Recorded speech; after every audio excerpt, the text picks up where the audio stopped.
দর্শক স্বাগত সোশ্যাল ইসলামী ব্যাংক নিবেদিত 7 দিনে। মিল্টন সমাদ্দার নামটি এখন আপনার কাছেও পরিচিত। কিছুদিন আগেও সোশ্যাল মিডিয়ার কল্যাণে তিনি ছিলেন হিরো, কিন্তু এখন আইন শৃঙ্খলা বাহিনী বলছে মিল্টন সমাদ্দার একজন সাইকোপ্যাথ। তাকে গ্রেপ্তারের পর পুলিশ বলছে যে তিনি তার যে বয়স্ক পুনর্বাসন কেন্দ্র, সেখানে যারা ভর্তি হতেন বা যারা সেবা নিতেন, আশ্রয় প্রার্থী ছিলেন, তাদের উপরে অত্যাচার করতেন, নির্যাতন করতেন। অনেকগুলো অপরাধের অভিযোগ তার বিরুদ্ধে আসছে।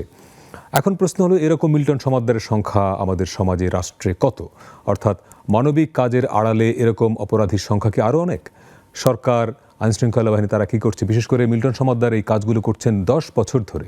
প্রশ্ন উঠেছে যে এই গত 10 বছরে কেন মিল্টন সমাদ্দারের এই অপরাধগুলো আড়ালে থাকলো? কেন পুলিশ বা আইনশৃঙ্খলা বাহিনী তারা এটি জানতে পারলো না? অর্থাৎ গণমাধ্যমে অনুসন্ধানেই প্রতিবেদন হওয়ার পরে কেন এটি নিয়ে এত আলোচনা হচ্ছে?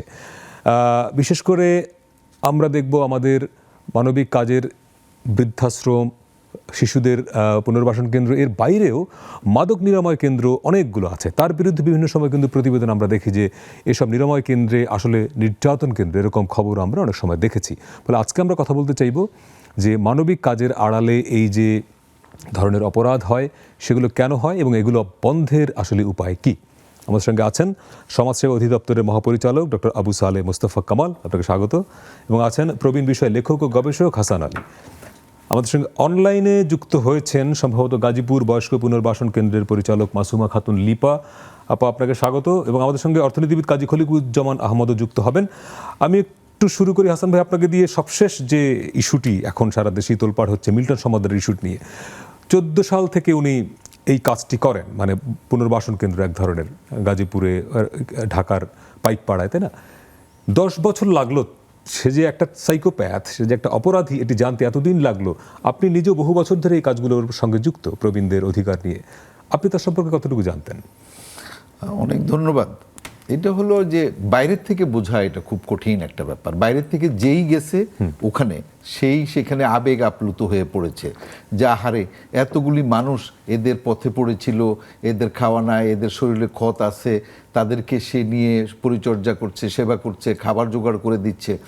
এটা দেখে যে কোনো মানুষেরই মন খারাপ হয় এবং মানে মিল্টন সমাদ্দারের প্রতি সহানুভূতি সৃষ্টি হয়। এটা খুব স্বাভাবিক। মানুষ কোনো কিছু তলিয়ে দেখতে যায় না। তারা তো সেখানে এটা আপনার গোয়েন্দাদের মতো বা অনুসন্ধানী সাংবাদিক হিসেবে যায় না। তারা সেটা যায় যে যখন দেখে যে আহারে এই একটা মানুষ, সে রাস্তায় পড়েছিল, তাকে তারা উদ্ধার করে নিয়ে আসছে, নিয়ে এসে খাবার দিয়েছে, যত্ন করেছে, পায়খানা পেশাব পরিষ্কার করেছে নিজের হাতে। এইগুলি যখন ইউটিউবে দেখে, এগুলি যখন সোশ্যাল মিডিয়ায় দেখে, মানুষের একটা সহানুভূতি তৈরি হয়। সেই সহানুভূতি তৈরি হওয়ার কাছ থেকে তাকে তারা সাহায্য করে। তা যাদের কারোর মা মরে গেছে বা তার বাবা নাই, বা যদি থাকতো তাহলে এইগুলি পরকালের কথা বা নিজের মানবিক কথাগুলি মনে করে যে আহারে আজ যদি আমার বাবা মা জীবিত থাকতো, তার জন্য তো আমি কিছু খরচ করতাম না, হয় এই লোকটাকে কিছু দিই, হয়তো 500, 1000, 2000 টাকা করে দিত। বিদেশ থেকেও অনেক টাকা সে নিজেই বলেছে যে 60 থেকে 70 লাখ টাকা সে প্রতি মাসে পেয়েছে। কিন্তু এই মহৎ কাজে পেছনে কোনো অসৎ উদ্দেশ্য আছে কি নাই, সেটা হলো কি, আমরা যে কোনো কাজ যখন শুরু হয় তখন কিন্তু একটা মহৎ মনোভাব নিয়ে মানুষ শুরু করে। কিন্তু যখন মানে একটা ইংরেজিতে একটা কথা আছে, there is a cash, there is a clash. যেখানে টাকা আছে সেখানে মানে সংঘাত থাকতেই পারে। আর এটা চাণক্যের কথা আছে যে আপনি একজন রাজকর্মচারীর মুখে মধু দিয়ে তাকে বলে দিবেন যে তুমি চাট বানা, এটা সম্ভব না। আপনি যখনই কোনো কিছু সুবিধা থাকবে সেখানে অসততার সুযোগ থাকে, সেগুলি একটা নিয়ন্ত্রণের একটা প্রশ্ন আছে। এখন ব্যাপারটা হলো কেউ চ্যালেঞ্জ করে নাই। এই চ্যালেঞ্জ যে করতে হবে এটা তার মাথায় কারণ নাই। সবাই যে গেছে, সবাই কিন্তু তার এই আচরণের কাছে সবাই মানবিক এই কর্মকাণ্ডের প্রতি সমর্থন ছিল, না হলে তো সে 10 বছর টিকতে পারতো না। কিন্তু সমস্যাটা হয়েছে অন্য জায়গায়। কেন এটা হলো? এই অন্য জায়গাটা হলো ভাগবাটোয়ারার সমস্যা তৈরি হয়েছে।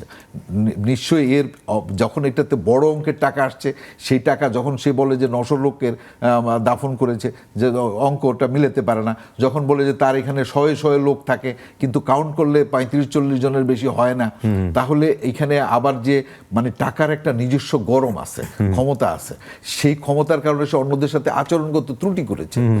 তো এই ত্রুটির কারণে একজন লোক অপরাধ যখন করে সে কোনো না কোনো ভাবে এটা চিহ্ন রেখে যায়, চিহ্ন রেখে যায়। হাসান ভাই, জি, আর একটা কথা আমি সবসময় বলি যে এটা একজন মানুষ তার নিজেকে হাইড করতে পারে অনেক সময় ধরে, যখন সে ইমোশনাল ব্ল্যাকমেইল করে, আবেগের দ্বারা পরিচালিত করে অন্যদেরকে, একটা সমাজকে। আমাদের সমাজ ব্যবস্থা একটা ব্যাপক কথা আছে যে মা বাপকে এখন ছেলে মেয়েরা বৃদ্ধাশ্রমে দিয়ে দিচ্ছে। এইটা যে একটা অলিক কথা, এটা কেউ না জানলেও মনে করে সব লোক বৃদ্ধাশ্রমে আছে।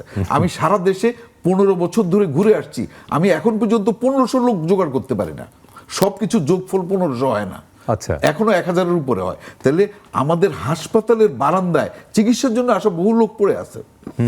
আমাদের যারা মানে মিল্টন সমাদদার বা এই লাইনের মধ্যে যারা টাকা পয়সা দেয়, তাদের তো আশপাশে দরিদ্র আত্মীয় স্বজন আছে, তারা কেন তাদেরকে মোবাইলে বিকাশে টাকা পাঠিয়ে দেয় না? কেন তার আত্মীয় স্বজনের যারা গরিব আছে তাদেরকে দেয় না? রাইট, এটা তো সেই করতে পারে। এখানে কেন এখানে যাচ্ছে? এখানে যাওয়ার পেছনে কারণ আছে, সে তার আত্মীয় স্বজনকে পছন্দ করে না, সে তার আত্মীয় স্বজনের প্রতি খুব তার রাগ আছে, বলছে এদের জন্য অনেক করছি, আর করবো না, আর করবো না, বাইরের মানুষ ভালো। এই যে একটা তার মনোভাব, মনোজাগতিক যে পরিবর্তন, জাগতিক, সেই জন্য এরা সুযোগ পায়। রাইট। এবং আমি হাসান ভাই আপনার কাছে আরো আসবো, জনাব মুস্তাফা কামাল, একটা বিষয় হাসান ভাই যে জায়গা থেকে শুরু করলেন যে এরকম ভালো কাজের উদ্দেশ্য নিয়েই তো প্রতিষ্ঠানগুলো শুরু হয়। একজন সাধারণ মানুষ তো যখন যায়, উনি তো খতিয়ে দেখবেন না যে মিল্টন সমাদদার বা অন্য কেউ এর আড়ালে কি করছে। সেটা দেখবার দায়িত্ব তো আসলে সরকারের, রাষ্ট্রের আইন শৃঙ্খলা বাহিনী বা আপনারা যারা সমাজসেবা অধিদপ্তর থেকে যারা এগুলোকে দেখভাল করেন। ফলে এই প্রতিষ্ঠানগুলোকে মনিটরিং এর সিস্টেম আসলে আছে কিনা, বা মিল্টন সমাদদার এই যে মিল্টন সমাদদার ভেতরে ভেতরে হয়ে উঠলেন, এগুলো কি কখনো আপনাদের মনে এসছে যে এইগুলো মনিটর করা দরকার বা নজরদারিতে আনা দরকার? অনেক ধন্যবাদ আপনাকে। আসলে যে বিষয়টি এতক্ষণ হাসান সাহেব বলছিলেন, আপনি বললেন এই যে মনিটরিং, আর এখানে একটা কথাই স্পষ্ট হয়ে এসেছে যে আমরা যে রেজিস্ট্রেশনটা আমাদের দেওয়া হয় সেটা 61 সালের সেই আইন। এখন ধরেন আইনটি 61 সালের, 61 সালে কিন্তু এই যে আপনার সামাজিক যে মাধ্যম, যে বিষয়গুলি আজকে উঠে আসছে, যে এই সমস্ত মাধ্যমে তার এই কৃতকর্মগুলি প্রচার হয়েছে, দেখা যাচ্ছে, অমুক হচ্ছে, তো আমাদের সেই আইন যুগোপযোগী করার একটা বিষয় আছে। আর মনিটরিংয়ের যে সিস্টেমটা আপনি বলছেন, যে আমি যদি অ্যালোকেশন অফ বিজনেসের কথা বলি, আমার এই সমাজসেবা অধিদপ্তর বাস্তবায়নের সাথে আমরা রিলেভেন্ট নীতি নির্ধারণী কাজটা মন্ত্রণালয় করে। তাহলে এখন সেই অ্যালোকেশন অফ বিজনেসে এই সামাজিক সুরক্ষা থেকে শুরু করে এটার পরিধি এত বিস্তৃত হয়েছে যে এই ধরনের নিবন্ধনের সংখ্যা প্রায় এখন ৬৯,০০০-এরও বেশি, মানে সামাজিক কর্মকাণ্ড করে, সামাজিক কর্মকাণ্ড। আপনি দেখবেন যে সেই ক্ষেত্রে প্রথমেই যে শর্তগুলি থাকে, অরাজনৈতিক, অলাভজনক, হ্যাঁ, তো এই যে কথাগুলি কত শ্রুতিমধুর এবং কত নিরপেক্ষ এবং কত সুন্দর কথা, সেইগুলা দিয়েই কিন্তু এই রেজিস্ট্রেশনের সূত্রপাত, এবং সেটা রেজিস্টার্ড করা হয়। তারপরে যথার্থভাবেই হচ্ছে যে মনিটরিং সিস্টেমটা ওই আইনের দ্বারা আমাদের যে প্রতিষ্ঠান গড়ে উঠেছে, সেখানে যে জনবল যেটা নিয়োজিত আছে, সেই আঙ্গিকে এখনকার এই ভিত্তিতে দেখা যাচ্ছে সেই জায়গাগুলিতে জনবল নাই, যতগুলি আছে ইতিমধ্যে রিক্রুটমেন্ট রেগুলার না হওয়াতে সেগুলিরও পদ শূন্য, যেটা শুধু এই একটা অধিদপ্তরেরই না, অনেক ক্ষেত্রেই এই বিষয়গুলি আছে। তো সেইটার সাথে মনিটরিং সিস্টেমটা অতপ্রতভাবে জড়িত। তো আপনি এই লোকবল, এই জায়গা থেকে যেখানে মিডিয়ায় তার ভালো কৃতকর্ম দেখা যাচ্ছে, রিপোর্ট আসছে, রিপোর্ট জমা হচ্ছে, সন্দেহ করার সেইখান থেকে সুযোগ তৈরি হয় না, অবকাশটাও নাই। আর এই যে জনবলগত কারণেও যে একেবারে প্রত্যেকটা আমাদের পুঙ্খানুপুঙ্খভাবে যে দেখা, ওইখানে সীমাবদ্ধতাটা একটু রয়ে গেছে। রাইট।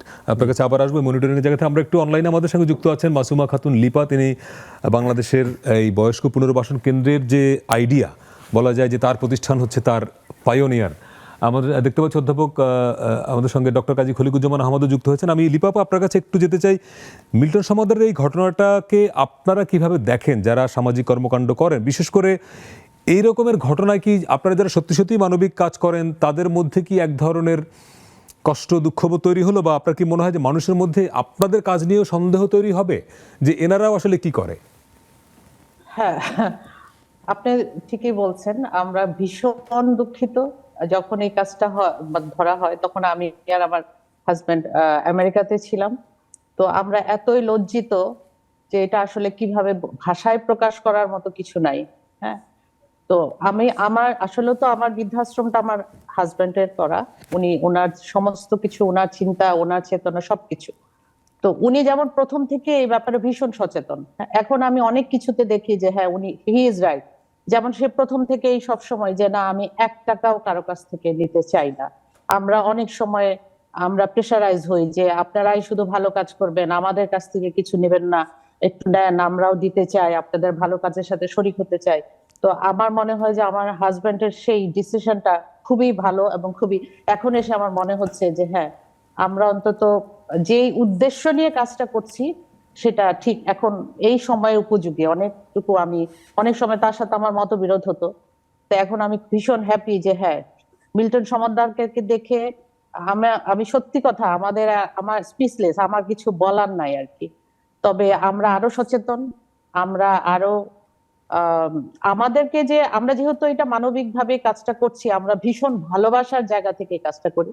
তো সুতরাং আমাদের কোনো নাই, কিন্তু আমরা আরো সচেতন হচ্ছি এবং আমরা আরো সচেতন হব। আপনার কি মনে হয় যে এই ঘটনাটার ফলে যারা সামাজিক কাজ করেন, মানবিক কাজ করেন, তাদের ব্যাপারে মানুষ আরেকটু সন্দেহের চোখে দেখা শুরু করবে? মানে একটা বিশ্বাসের জায়গায় একটা চিড় ধরলো কিনা? না না, একটু হতে পারে, কিন্তু আসলে যদি আমরা সত্যিকার অর্থে যারা ভালো কাজ করি বা করতে চাই, আমার কাছে মনে হয় না যে খুব একটা চিড় ধরবে। একজন মিল্টন সমাদ্দার দেখেন, এক্সেপশনাল কখনো এক্সাম্পল হতে পারে না। হ্যাঁ, একজন মিল্টন সমাদ্দারের জন্যই পুরা জিনিসটা প্রশ্নবিদ্ধ হবে, তাহলে মানবিকতা কোথায়? আমার কাছে তা মনে হচ্ছে না। জি, অনেক ধন্যবাদ। আসবো আপনার কাছে আবার। হাসান ভাই, আমরা বিরতিতে যাওয়ার আগে আপনার কাছে এই জায়গা থেকে একটু ফোকাস করতে চাই। তার মানে স্যারের কাছে আমরা বিরতির পরে যাব, স্যারকে একটু বেশি সময় দিতে হবে। আসলে বিরতিতে যাবো তো 1-2 মিনিট সময় পাবো। লিপাপাড়ের জায়গা থেকে যে, তার মানে আপনি কি মনে করেন যে এই একজন মিল্টন সমাদ্দারের ঘটনায় বাকি যারা মানবিক কাজ সত্যি সত্যি করছেন তাদের চিন্তা করা বা দুশ্চিন্তাগ্রস্ত হবার কিছু নাই? ব্যাপারটা এরকম না, এখানে একটা জিনিস হয়েছে যে মিল্টন সমাদ্দারের ঘটনাটাকে আমি পজিটিভলি দেখতে চাই।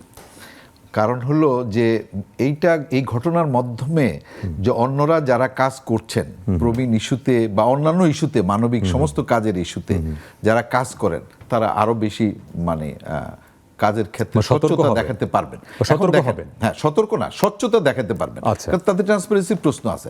এখন ধরেন মিল্টন সমাদ্দার এখানে যারা বাচ্চা নিয়ে গেছে, যারা নিল তার কাছে লালন পালনের জন্য, তারা কি ছোটমণি নিবাস আছে সরকারের আজিমপুরে, সেখানে অত্যাধুনিক রাখার ব্যবস্থা আছে, তাহলে সেখানে নিয়ে যায় না কেন?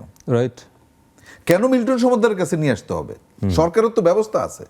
সরকারের 85টা শিশু পরিবার আছে যেখানে 10 জন করে প্রবীণের থাকার ব্যবস্থা রাখা হয়েছে, তো সেখানে কেন দিয়ে যাচ্ছে না? প্রত্যেক জেলায় তো অরফেনেজ আছে, তো সেখানে একজন মানুষের তো থাকার ব্যবস্থা আছে। সেটা না করে আমাদের একটা তৈরি হয়ে যায়, সরকার কিছু করে না, পরিবার শিশুরা যেখানে থাকে সেখানে প্রবীণরা থাকতে পারে। হ্যাঁ হ্যাঁ, এই তথ্যটা কিন্তু অনেকের কাছে বোধহয় নতুন। এটা আসলে কি যে এই তথ্যগুলি প্রচার প্রসার এগুলি তো প্রয়োজন আছেই। আর একটা হচ্ছে যে এই কথাগুলি বলতে গেলে আপনি আজকে যে প্রবীণ বা তাদের নিয়ে কথাটা আসলো, এই কথাটা দেখেন এসেছে কিন্তু আমাদের, আপনি যদি আন্তর্জাতিক প্রেক্ষাপটে চিন্তা করেন তাহলে 1982 সালে অস্ট্রিয়ার ভিয়েনায় প্রথমে কিন্তু এই একটা সম্মেলনটা হয়, সেখান থেকে তারপরে ওই সময় একটা পরিকল্পনা হয়, তো এটা 82 সালের কথা। কিন্তু আপনি যদি আমার দেশের কথা বলেন তাহলে 1972 সালে সংবিধানের 15 ঘ অনুচ্ছেদে আমাদের জাতির পিতা বঙ্গবন্ধু শেখ মুজিবুর রহমান কত দূরদর্শী এবং কত ক্যারিসমেটিক লিডার উনি ছিলেন, যে তারও 1 দশক আগে কিন্তু উনি এই বিষয়টি সংবিধানে যুক্ত করেছেন যে বার্ধক্যজনিত কারণেও একজনের সেবা পাওয়ার অধিকার আছে, থাকার অধিকার আছে। সেটা কিন্তু সেখানে এই সাংবিধানিক যে অধিকার, বাধ্যবাধকতা, সেটাও এতকাল অবহেলিত থাকলো। তারপরে এটার বাস্তবায়ন কোথায় দেখলাম আমরা? বাস্তবায়ন দেখলাম যে প্রথম বয়স্ক ভাতা চালু হলো 97-98 অর্থ বছর থেকে, অর্থাৎ আমাদের মাননীয় প্রধানমন্ত্রী আসার পরে এই বয়স্ক ভাতাটা চালু হলো। তারপরে এই যে উপেক্ষিত অবজ্ঞা, যে আপনার এই বয়স্ক শিশু, এই যে বিষয়গুলি আসছে, এই বিষয়গুলি কোত্থেকে আসছে আপনি ভালো করে জানেন। যে NSS আছে, ন্যাশনাল সোশ্যাল সিকিউরিটি, যে আমাদের স্ট্র্যাটেজি, সেই স্ট্র্যাটেজি কিন্তু 15 সালে হয়েছে। তো 15 সালে হওয়ার পরে শুধু সেখানে স্ট্র্যাটেজিক্যালি আপনি জানেন যে স্ট্র্যাটেজিক হচ্ছে একটা সময়বদ্ধ পরিকল্পনা, সেখানে কিন্তু প্রথম পর্ব শেষ হয়েছে, দ্বিতীয় পর্বটা শুরু হয়েছে। তাহলে এইখানে কিন্তু আবার ওই বার্ধক্য থেকে শুরু করে জীবনচক্র ভিত্তিক একটা মানুষের, যেটা আমাদের হাসান সাহেব বললেন যে ছোটমণি নিবাস থেকে শুরু করে একেবারে বৃদ্ধ পর্যন্ত, তাহলে আপনি শৈশব, কৈশোরে আপনার কিশোর উন্নয়ন, তারপরে আপনার এই যে বিবাহ, তারপরে কিশোরদের এই যে বিষয়গুলি জীবনচক্র ভিত্তিক কিন্তু শিশু নিবাস আছে, শিশু পরিবার, সেখানে যে বৃদ্ধরাও থাকতে পারেন 10 জন করে, এই তথ্যটা আমি জানি না যে সবাই জানে কিনা, কতজন, আমি নিজেও অত বেশি জানতাম না। আজকেও জানলে এটা আরেকটু পরিষ্কার করা দরকার, যে এটা একটা সুন্দর পারিবারিক আবহাওয়া যাতে পায়। যে আমাদের আগে যেমন যৌথ পরিবার ছিল, একক পরিবার হয়ে ভেঙে যেগুলা সামাজিক অস্থিরতা অনেক সময় আসছে, একটা বার্ধক্যজনিত মানুষ, একটা বয়োবৃদ্ধ মানুষ, সে যেমনটি ওই শিশু পরিবারের মধ্যে তার থাকার ব্যবস্থা আছে বালকদের সাথে, তার আর বালিকাদের সাথে, যে বৃদ্ধা যদি হন ওনার। তাইলে একটা মানুষ যখন ওখানে থাকবে, শিশুটা কি পাচ্ছে? শিশু পাচ্ছে পারিবারিক আবহাওয়া, সে ওই ধরনের একটা মুরব্বী অভিভাবক পাচ্ছে, গল্প করতে পারছে, বিভিন্ন তার অভিজ্ঞতার সঞ্চিত অভিজ্ঞতা থেকে তাদেরকে কিছু সেই ঝুলি থেকে কিছু বিতরণ করতে পারছে। এই ধরেন হবার কথা, কিন্তু আসলে বাস্তবতা কি হচ্ছে সেটি একটি বড় জায়গা, যে কি পরিমাণ থাকছে। একটা বিরতি নিয়ে আসছে, এই প্রসঙ্গে আরো কথা বলবার আছে। দর্শক, আজকে আমরা মিল্টন সমাদদারের ইস্যুটি কি ধরে ওভারঅল বাংলাদেশের যে মানবিক কাজ এবং তার আড়ালে যে অপরাধগুলো হয় সেটি নিয়ে কথা বলছি। ফিরছি একটা ছোট্ট বিরতি নিয়ে, সঙ্গে থাকবেন। দর্শক, বিরতির পরে আবারও স্বাগত সোশ্যাল ইসলামী ব্যাংক নিবেদিত 7 দিনে। আজকে আমরা কথা বলছি মানবিক কাজের আড়ালে যে ধরনের অপরাধ হয়, বিশেষ করে মিল্টন সমাদদারের ঘটনাটি নিয়ে এখন সারা দেশেই তোলপাড় চলছে। আমরা একটু বুঝবার চেষ্টা করছি যে এরকম মিল্টন সমাদদারের সংখ্যা কত, এবং বাংলাদেশে যারা সত্যিকারেই মানবিক কাজ করেন, সামাজিক কাজ করেন, তাদের মধ্যে মিল্টন সমাদদারের এই ঘটনাটি কোনো নেতিবাচক বার্তা দিচ্ছে কিনা। আমাদের সঙ্গে অনলাইনে যুক্ত আছেন অর্থনীতিবিদ ডক্টর কাজী খলিকুজ্জামান আহমদ, তিনি প্রবীণ অধিকার মঞ্চের সভাপতি। স্যার, আপনার কাছে একটু অন্য প্রসঙ্গে জিজ্ঞেস করি। প্রবীণদের এই যে বাংলাদেশের এখন অনেক সংখ্যায় এবং সরকারি বেসরকারি নানা উদ্যোগ আছে, এবং সেই প্রবীণের সংখ্যা অনেক, অসহায় মানুষের সংখ্যা অনেক, সেই সুযোগটাই মিল্টন সমাদদারের মতো লোকেরা নিচ্ছে। দেশ থেকে বিদেশ থেকে নানা জায়গা থেকে তারা অর্থ সহায়তা নিচ্ছে এবং সেই টাকাটা আসলে নিজেরা খরচ করছে নিজেদের সুবিধার জন্য। প্রশ্নটা হলো যে প্রবীণদের জন্য এরকম রাষ্ট্রীয় নানা রকম ব্যবস্থা থাকার পরেও এরকম বেসরকারি পর্যায়ে সংগঠনগুলো যে গড়ে উঠছে, সেইখানে মনিটরিংটা কোথায় আছে? এক, দ্বিতীয়ত বাংলাদেশের প্রবীণদের যে মৌলিক সমস্যাগুলো, সেগুলো মেটানোর জন্য রাষ্ট্রের যে বিদ্যমান কাঠামো, সেটা যথেষ্ট কিনা?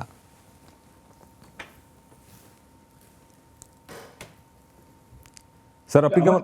আমাকে বলছেন? আপনাকে বলছি স্যার। জি, আচ্ছা।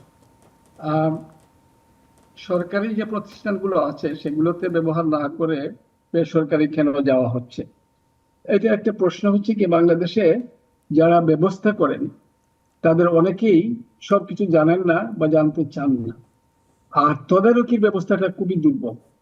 এই একটা খুব বড় সমস্যা, সমন্বয়ের সমস্যা আছে। সমন্বয়ের সমস্যা, তদারকির সমস্যা, এই দুটা থাকার কারণে অনেক নীতি আছে বাংলাদেশে, অনেক আইন আছে, অনেক কর্মসূচি আছে, সেই কর্মসূচিগুলা যতটা সঠিকভাবে বাস্তবায়িত হওয়ার কথা হচ্ছে না। এই যে সুফল পাওয়ার কথা, সেটা আমরা পাচ্ছি না। এটা শুধু এই প্রবীণদের নিয়ে না, এটা অন্যান্য বিভিন্ন ক্ষেত্রে আমরা দেখছি। তো এই ঘটনা যেটা ঘটেছে, এটা তদারকি যদি হতো যে কি করছে, সেখানে সরকার পাঠাচ্ছে, সে কি কাজ করছে আগের থেকে, তাইলে তো এটা হতো না। আর আরেকটা জিনিস হচ্ছে, এটা ছাড়াও আরো অনেক ঘটনা, আমি প্রবীণ ছেড়ে একটা কথা বলতে চাই। সেটা হচ্ছে এই যে MLM আর অন্যান্য অনেক প্রতিষ্ঠান আছে না, তারা মানুষকে ঠকায়, এবং একটা প্রতিষ্ঠান ঠকিয়ে অনেক টাকা করলো, তার বিরুদ্ধে সেটা উচ্ছ্বাস, অনেক আন্দোলন ইত্যাদি হয়। তারপরে আরেকজন আসে, মানুষ তাদেরকে আবার বিশ্বাস করে। তার মানে একটা বিশ্বাস করে না, এটা হচ্ছে লোভ আছে কিছু মানুষের মধ্যে। এই বাংলাদেশটা এখন একেবারেই মূল্যবোধের অবক্ষয় এবং লোভের একটা জায়গা হয়ে গেছে। ফলে নানান ধরনের কর্মকাণ্ড হয় যেটার প্রতিকার করা যায়। প্রবীণদের ব্যাপারে অনেক ভালো কাজ করছে সমাজ কল্যাণ, যে প্রতিষ্ঠানগুলো আছে সেগুলো ভালো করে ব্যবহার করা উচিত বলে আমি মনে করি। আর যারা তদারকির দায়িত্বে আছেন তাদেরকে আরো বেশি করে তদারকি করতে হবে। প্রবীণদের সংখ্যা তো বাড়তেই থাকবে। এখানে কিন্তু আরেকটি ব্যাপার আছে, পরিবারের একটা দায়িত্ব আছে, সমাজের দায়িত্ব আছে, সরকারের রাষ্ট্রের দায়িত্ব আছে। পরিবারের দায়িত্ব আমাদের এখন মনে হচ্ছে একটু ভেঙে যাচ্ছে বাংলাদেশে। আমরা অনেক বয়স্ক অনেক যারা আছেন তাদেরকে দেখি, তাদের পরিবার ছেলেমেয়েরা ঠিক সেইভাবে, আমি অনেকগুলো উদাহরণ জানি, অনেক বিখ্যাত লোকজনের উদাহরণ জানি, এখানে দেখা যাচ্ছে যে ছেলেমেয়েরা সেখানে দেখছে না। তো সেখানে না দেখলেই সমাজে আসতে হবে আর কি, পারিবারিক ভাবে যদি না ঘটে। আর যে আইনটা করা হয়েছে যে সন্তানদের পিতামাতার ভরণ পোষণ, সেই আইনটার মধ্যে কিছু সমস্যা আছে, কিন্তু সেটা বাস্তবায়নে কোনো উদ্যোগ নেই। তো আমি যে আইন করে রেখে দিলে তো হবে না, আইনটাকে তো প্রয়োগ করতে হবে।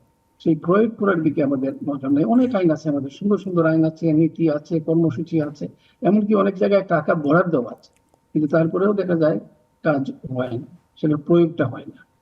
আরেকটা বড় সমস্যা বাংলাদেশে এখন আমি দেখছি, শুধু এই প্রবীণদের ক্ষেত্রে না, অন্যান্য ক্ষেত্রেও আছে। এই মিল্টন যেটা বললেন সেটা ছাড়াও একটা দুষ্ট চক্র আছে বিভিন্ন জায়গায়।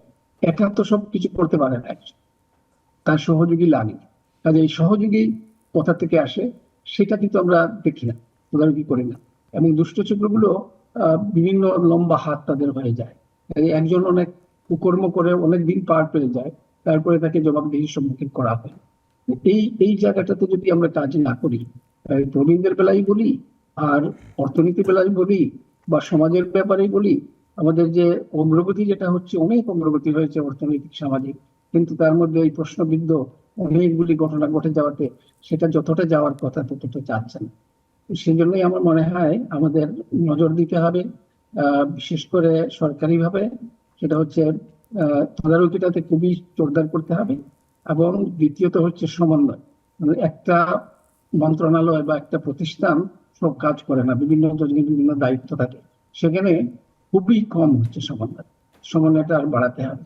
আর আর আমি আরেকটা যেটা বলবো সেটা হচ্ছে, আমরা যারা কাজ করি প্রবীণ মঞ্চ বা প্রবীণ এইজিং, যে অনেক অনেক সংগঠন আছে, এখানে অনেকেই সৎভাবে কাজ করছেন। দুই একজন কাজ করলে বাকিদের উপরে তার বিরূপ প্রভাব পড়বেই, এটা আমি মনে করি। যদি না যারা তারা ওই রকম এটার প্রভাবে না, তাদের চরিত্রে যদি গোলমাল থাকে তাইলেই যাবে। তাদের চরিত্রে গোলমাল না থাকলে একটা লোক খারাপ কাজ করছে বলে আরেকজন করবে, সেটা আমি বিশ্বাস করি। কাজে এটা বাইরে যখন আসলো, তাতে আমার মনে হয় অন্যরা সতর্ক হবে, বরং যারা করার ইচ্ছা ছিল তারা হয়তো করবে না, যদি কিছু ব্যবস্থা গ্রহণ করা হয়। আরো অনেক জায়গায় আমরা দেখছি যে ব্যবস্থা কোনো গ্রহণ করা হয় না, একজন বুক ফুলিয়ে হেঁটে বেড়াচ্ছে, অনেক কুকর্ম করার পরেও তার জবাবদিহি নিশ্চিত করা হচ্ছে না।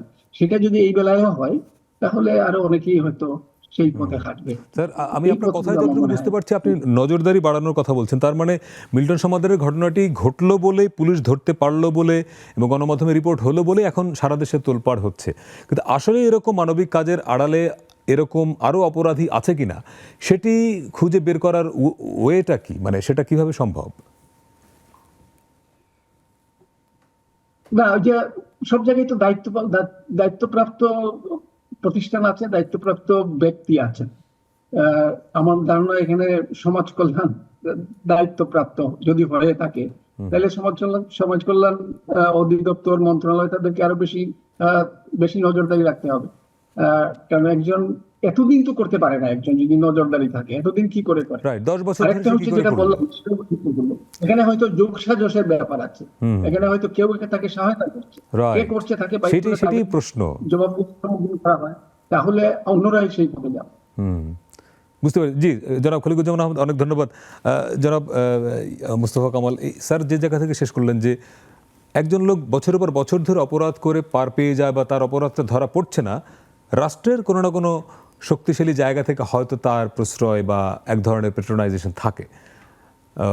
ফলে সমাজসেবার আওতাধীন যে প্রতিষ্ঠানগুলো যারা এরকম বৃদ্ধাশ্রম বা অন্যান্য প্রতিষ্ঠান চালায়, সেখানে আপনার মনে হয় যে প্রাতিষ্ঠানিক দুর্বলতা এখানে আছে আপনাদের?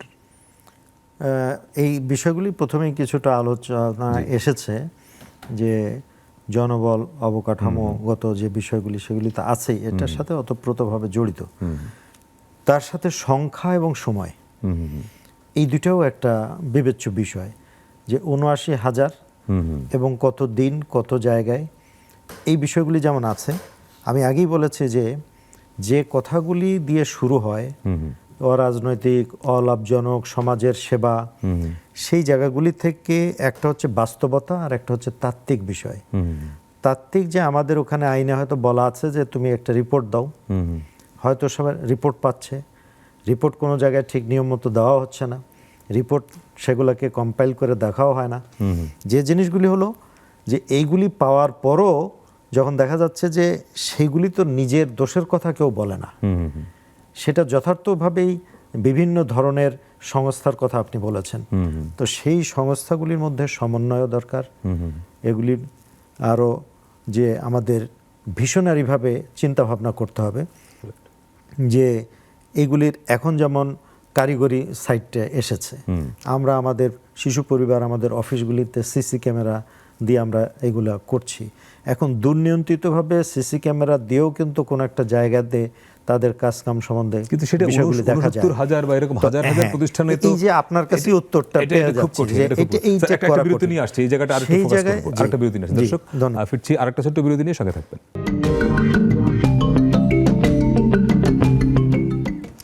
দর্শক, বিরতির পরে আবারও স্বাগত সোশ্যাল ইসলামী ব্যাংক নিবেদিত ৭ দিনে। আজকে আমরা কথা বলছি মানবিক কাজের আড়ালে অপরাধ, এই বিষয় নিয়ে। আমরা মিল্টন সমাদ্দারকে নিয়ে কথা বলছিলাম, কিন্তু এর বাইরেও হাসান ভাই একটা সংবাদে আপনার দৃষ্টি আকর্ষণ করি।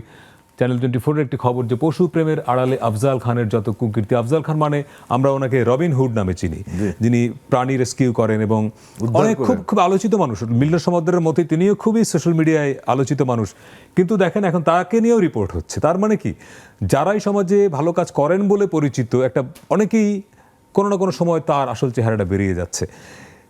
কারণটা কি? মানে অপরাধ প্রবণতাটা তার মধ্যে আগে থেকেই ছিল, নাকি তারকা হবার পরে মনে হয় যে এটা দিয়ে আমি অন্য কিছু করি? এটার কোনো ব্যাখ্যা আছে? অনেক ধন্যবাদ। এইটা হলো কি, আমাদের কিছু মানুষ কিন্তু এটা জন্মগতভাবেই, আমি বলি যে মানুষের মধ্যে একটা অপরাধ প্রবণ মানসিকতা আছে। মানুষ লেখাপড়া করে, পরিবার পরিজন, বন্ধু বান্ধব, সমাজে থেকে তার পুলিশ হয়, কিন্তু তার মানে যেটা আমি বলি, যে ছেলে স্কুলে পেন্সিল নিয়ে গেছে, আরেকজনের খাতা নিয়ে গেছে, টিফিন খেয়ে ফেলছে, হ্যাঁ, বুলিং করেছে, তার বয়স ৭০ বছর বয়সও, ৬০ বছর বয়সও এই সেম কাছাকাছি অপরাধের সাথে যুক্ত। আসলে কি তাই? ছোটবেলাটা বৃদ্ধ বয়স পর্যন্ত থাকে? হ্যাঁ, এটা থাকে। এটা হলো যে এদের হিস্ট্রি নেন, এদের মানে অ্যাডোলেসেন্ট পিরিয়ডে তাদের অনেক দুর্ভাগা এরা। এটা সেম মিল্টন সমাদ্দার হোক আর আফজাল খান হোক আর যাই হোক, এটা কিন্তু মানুষের শৈশবটা একটা খুব গুরুত্বপূর্ণ ব্যাপার। শৈশবে মানুষ অনেক কিছু, আমাদের সেই শৈশবটা, এই যে আমাদের এই এতিমখানা কেন গড়ে উঠছে সরকারিভাবে, যে আমাদের শৈশব যেন চুরি না হয়ে যায়, শৈশব যেন ধ্বংস না হয়ে যায়, তারা যেন ক্ষুধার জ্বালায় কোনো ক্রাইম না করে। আচ্ছা, অপরাধ সংশোধনী কেন্দ্র হয়েছে, কিশোর অপরাধ কেন্দ্র তো আছে, হ্যাঁ, কিশোর, সেটা তো সমাজসেবা করে। তো এখন ব্যাপারটা হলো যে আমরা এইগুলি যে দেখি, স্যার কিন্তু একটা কথা খুব গুরুত্বপূর্ণ বলছে, আরো অন্যান্য ক্ষেত্র, যে শুধু কেবল মিল্টন সমাদ্দার, আফজাল খানরা টাকা পয়সা নিয়ে গেছে এমন না, আরো অনেক ক্ষেত্রে নানান রকমের হয়। মানুষ কিন্তু এগুলিতে যায়, কারা যুবকের সাথে গেছে, কারা ডেস্টিনির গাছ কিনতে গেল,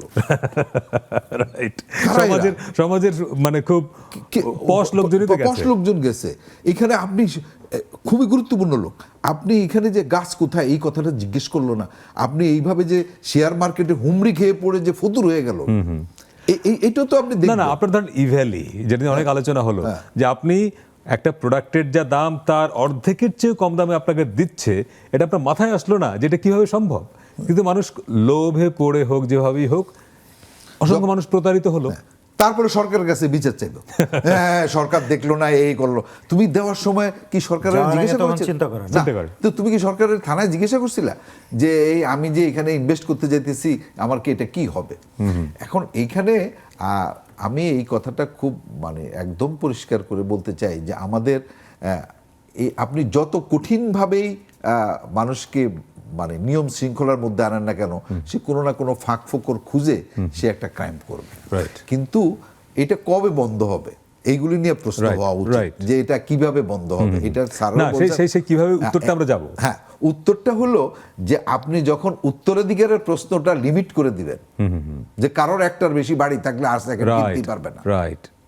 কারোর একটা গাড়ি থাকলে কতটুকু জমি থাকে আপনার 1972 সালে যখন বাংলাদেশের সংবিধান প্রণয়ন প্রসেসটা চলে, ওই সময় ডিবেটগুলো আমি পড়লাম যে ওই সময়ের কিন্তু আলোচনা হয়েছিল গণপরিষদে যে একজন মানুষের সর্বোচ্চ কতটুকু জমি থাকবে সেটা রাষ্ট্র ঠিক করে দিক, কিন্তু এটা নিয়ে ভিন্ন মত ছিল যে না, এটা রাষ্ট্র ঠিক করে দেবে কিনা।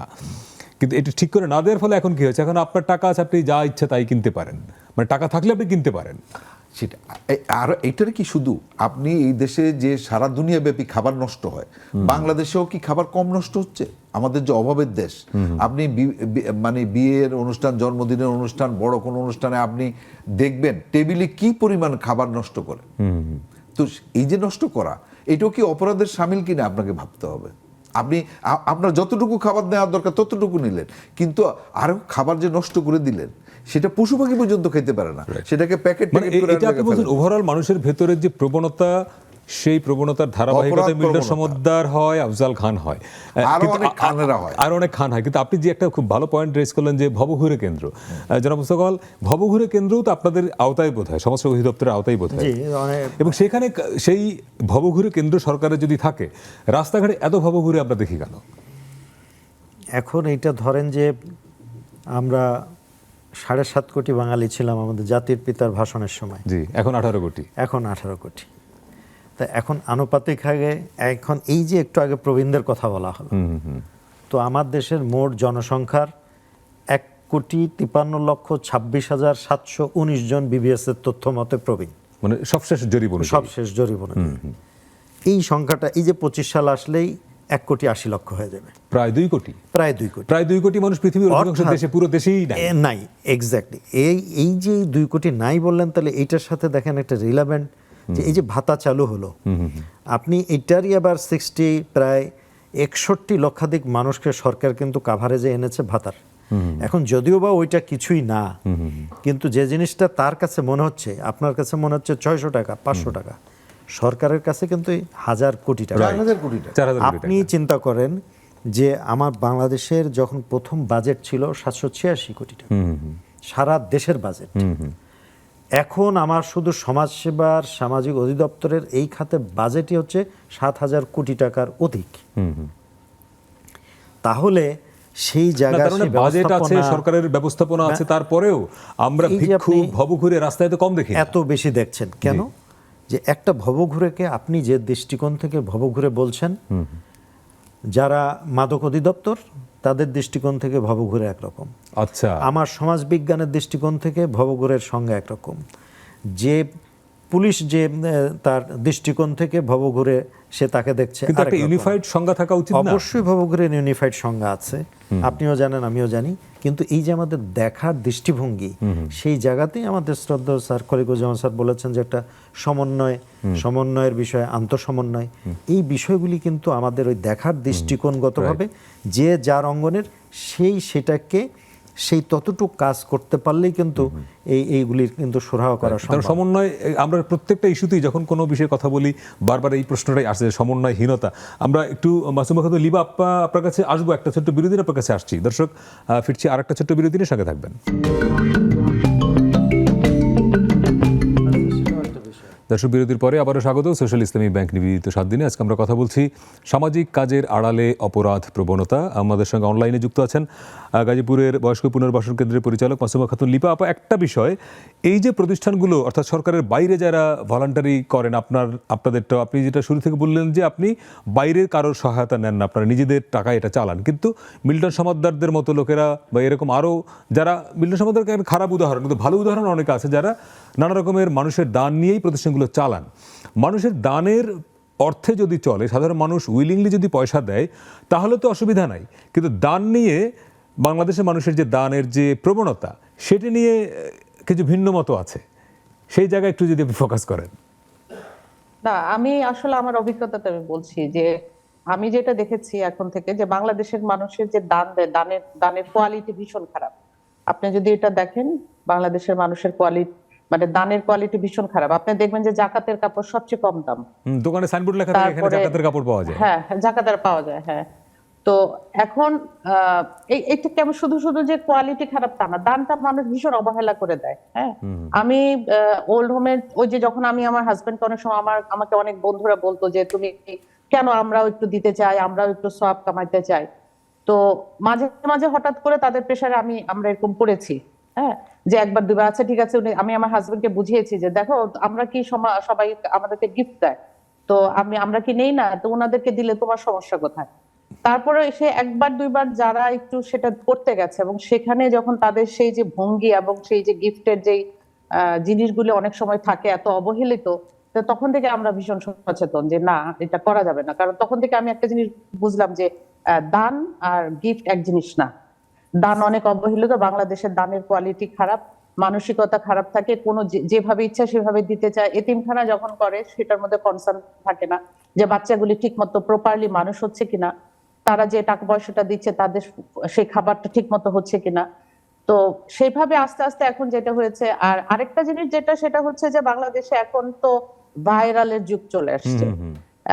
একজন সোশ্যাল মিডিয়ায় তারকা হতে চায় সবাই, সোশ্যাল তারকা হতে চায় সবাই। তো ওই তারকা খ্যাতি নিতে গিয়ে ওনারা কাণ্ড জ্ঞান শূন্য হয়ে গেছে অনেকেই। হ্যাঁ, যে ওনারা যা ইচ্ছা তাই করেন, যা ইচ্ছা তাই বলেন। আর আমি অন্তত সাধারণ জনগণে যে আপনার মারফতে আমি বলতে চাই যে যারা আপনারা এইভাবে দেখে দান করার জন্য উৎসাহী হয়ে যান, আপনারা একটু কনসার্ন হবেন যে আসলে আপনার টাকাটা টাকাটা কোথায় দিচ্ছেন, বা আপনারা টাকাটা আসলে কোথায় দিচ্ছেন। আমি এখন আমার মনে আছে যে আরো 6-7 বছর আগে আমি যখন আমেরিকা একবার কানাডাতে বেড়াতে গেলাম, তখন একজন বলছে আরে আমি তো আপনাকে অনেক টাকা দিয়েছি। তা আমি ভীষণ অবাক হলাম যে ভাই আপনি আমারে কোথায় টাকা দিলেন? বলে না আপনার প্রতিষ্ঠানে তো আমি অনেক। এখন কেউ হয়তো সেরকম, মানে আপনার প্রতিষ্ঠানের নাম বলে নিয়ে এসেছে, হ্যাঁ বলে আপনি নিজেই জানেন না। হ্যাঁ, ওই যে আমি নিজেই জানি না, ঠিক আছে।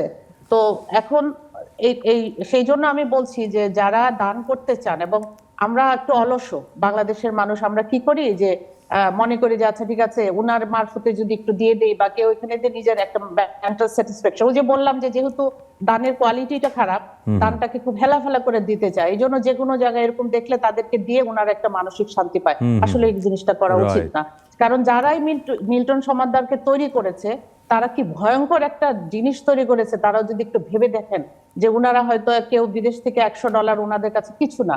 হ্যাঁ, এবং এই যে একটা মিল্টন সমাদদারকে লোভী করে তুললো এবং উনি এটা দিয়ে আরো হতে হতে হতে হতে এবং সেটা যে কি পরিমাণ ভয়ানক পরিস্থিতির দিকে চলে গেল, সেটা কিন্তু সবারই আসলে এখন ভাবার সময় হয়ে এসেছে। আর আমি কখনোই ভাবি না যে একজন মিল্টন সমাদদারের জন্য আমাদের কোনো ক্ষতি হয়েছে বা আমরা কিছু না। আপনাদের কাছ থেকে থাকবে না নিশ্চয়ই। আমরা কাজ করে যাচ্ছি এবং আমরা এটাতে আরো উৎসাহী হয়ে, যে হাসান ভাই বললেন যে এটা অনেক পজিটিভ দিক আছে, হ্যাঁ এটার অনেক পজিটিভ দিক আছে। আমরা আরো এখন শক্তিশালী হচ্ছি ইনশাআল্লাহ। আমরা আরো সামনে অনেক ধন্যবাদ আপনাকে আমাদের সঙ্গে যুক্ত হওয়ার জন্য। জনাব সোহান, আমরা প্রায় শেষ পর্যায়ে, আমরা একটু জাস্ট সমাধানের জায়গাটা যেতে চাই। আপা যে জায়গাটা ফোকাস করলেন যে বাংলাদেশের মানুষ যিনি দেশে থাকেন বিদেশে থাকেন এক ধরনের দান করতে চান, কোয়ালিটি যাই হোক, তিনি হয়তো মনে করেন যে আমি একটু চ্যারিটি করলাম, কিন্তু এই সুযোগটা মিল্টন সমাদদাররা নেয়, তারা নিয়ে অনেক টাকা পয়সা কামায় টামায়, কিন্তু সোশ্যাল মিডিয়ায় তারকা হয়ে যায় যতক্ষণ পর্যন্ত না সে ধরা খাচ্ছে। এই জায়গা থেকে মুক্তির উপায়টা কি?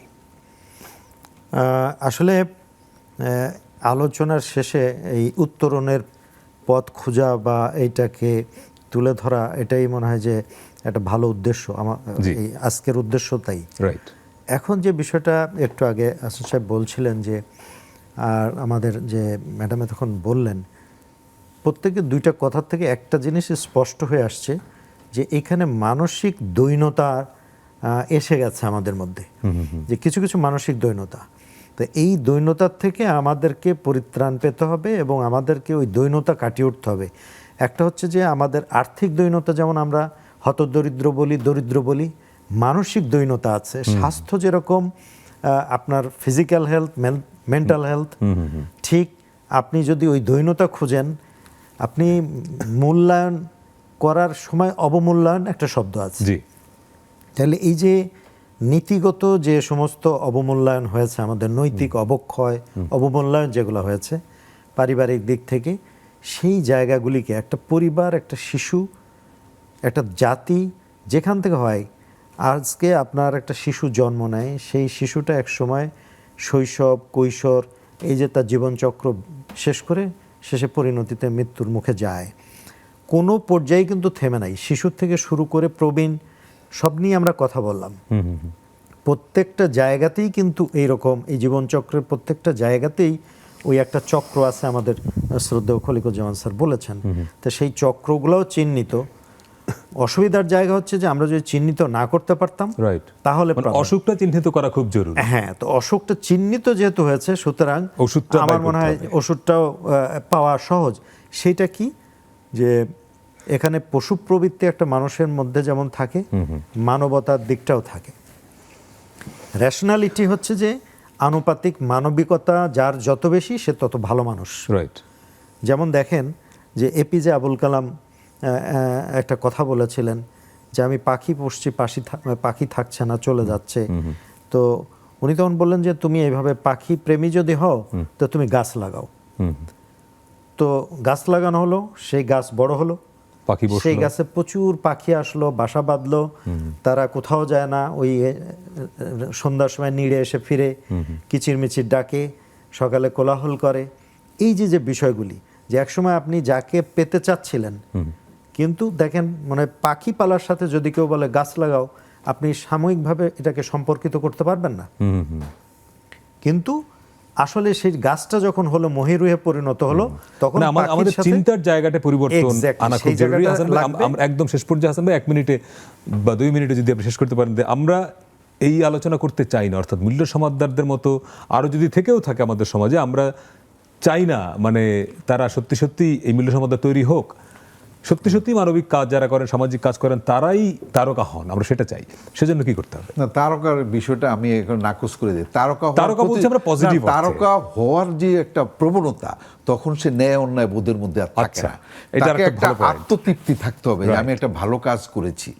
এখন স্যার যেটা এতক্ষণ ধরে চমৎকার বললেন, যে আমাদের এই মানসিকতাটা হলো যে আমরা সমাজ কল্যাণ মন্ত্রণালয়, তার মানে একটা কল্যাণকামী রাষ্ট্রের পরিকল্পনা তারা দেয়। রাইট, যে এমন এই মন্ত্রণালয়টা হলো এমন একটা মন্ত্রণালয় যে সকল মানুষের কল্যাণের কথা ভাবে, সে প্রতিবন্ধীর কথা ভাবে, সে আজকে যে শিশু জন্মাইছে তার কোথায় থাকবে, সেজন্য ছোটমণি নিবাস আজিমপুরে অত্যাধুনিক করা হয়েছে। এই শিশুটা কোথায় থাকবে বড় হয়ে, তার জন্য এতিমখানা আছে। তারপরে সে যদি ভবঘুরে থাকে, তার যদি থাকার জায়গা না থাকে, তাহলে ভবঘুরের কেন্দ্র আছে মিরপুরে এবং আশপাশে আরো সেফ 5টা হোম আছে, আছে, আইনের সাথে সেফ হোম যারা আছে। কেউ যদি মানে উন্নয়নের মানে জন্য থাকে। নিগৃহীত হয়, তাহলে তার আশ্রয়টা কোথায় হবে? একজন নারী যদি নিগৃহীত হয়, তাহলে কোথায় গিয়ে থাকবে? একজন প্রবীণ যদি বার্ধক্যে উপনীত হয়ে তার থাকার জায়গা না থাকে, তাহলে সমস্ত ব্যবস্থাটা আছে। কিন্তু আমাদের যারা নীতি নির্ধারক, আমাদের যারা সমাজে মানে এগিয়ে থাকা মানুষ, তারা এই কথাগুলি সমাজে নিয়ে আসে না, যে সরকারের এই পরিকল্পনা Right. আছে, এগুলির বাস্তবায়ন করি। তারা একটা কৌশল নেয় কি, সরকার কিছু করে না, না, সরকার খুব আমি করি। কমন কথা আমরা বলে দিই। কমন কথা। এখানে আরেকটা কথা, কিন্তু একটা কথা আমি শেষ করতে চাই, জি। যে আমাদের কিন্তু একটা মানসিকতা আছে। দেশ স্বাধীনের পরে আমরা প্রজেক্ট ভিত্তিক উন্নয়ন নিয়ে আসছিলাম, Right. যে বিদেশ থেকে টাকা আনবো, টাকা এনে মানুষের উন্নয়ন করে দিব। কিন্তু তার আগে আমাদের এটা ছিল না। তার আগে একটা স্কুল করার জন্য গ্রামের সব লোকে মিলে Community টাকা feeling দিয়েছে, টা জমি ছিল। দিয়েছে, Right. স্কুল হয়েছে। গ্রামের সব লোক মিলে মসজিদ করেছে। এখন সে সব project। সরকারের না, ভলান্টিয়ার এখন সব যে project। স্বতঃস্ফূর্ততা, হ্যাঁ, সেটা নাই। স্বেচ্ছাসেবী যে এইটা বিষয়টা। কিন্তু ওই বিদেশ থেকে আমাদের টাকার মাধ্যমে আমাদের যে আজকে চরিত্র নিয়ে আপনি মিল্টন সমাদদারের কথা বলেন, এটা মিল্টন সমাদদার একা দায়ী না, আমরা সবাই মিলে দায়ী। Right. আমরা এই জিনিসকে জন্ম দিয়েছি। Right. এর ফল এখন আমাদের ভোগ অনেক করতে হবে। ধন্যবাদ হাসান আলী এবং ডক্টর আবু সালেহ মোস্তফা কামাল। দর্শক, আমরা যেটি প্রত্যাশা করি যে মিল্টন সমাদদার একটি খারাপ উদাহরণ, কিন্তু তার এই খারাপের কারণে যারা সমাজে সত্যিকারের ভালো কাজ করেন, মানবিক কাজ করেন, প্রবীণদের জন্য, শিশুদের জন্য, হিজড়াদের জন্য, তারা প্রশ্নবিদ্ধ হলেন বা তারা সন্দেহের মুখে বলেন, আমরা সেটি বিশ্বাস করতে চাই না। আমরা চাই যারা ভালো কাজ করেন সত্যি সত্যি তারা এরকম নয়, এবং তাদেরকে নিয়ে আমরা সমালোচনা করতে চাই না, এবং তারা তাদের স্বচ্ছতা, জবাবদিহিতা বজায় রেখেই এই কাজগুলো করবেন, এবং সরকারের প্রতিষ্ঠানগুলো তাদেরকে এক ধরনের মনিটরিংয়ের মধ্যে রাখবে, সেটি আমরা প্রত্যাশা করি। ভালো থাকবেন।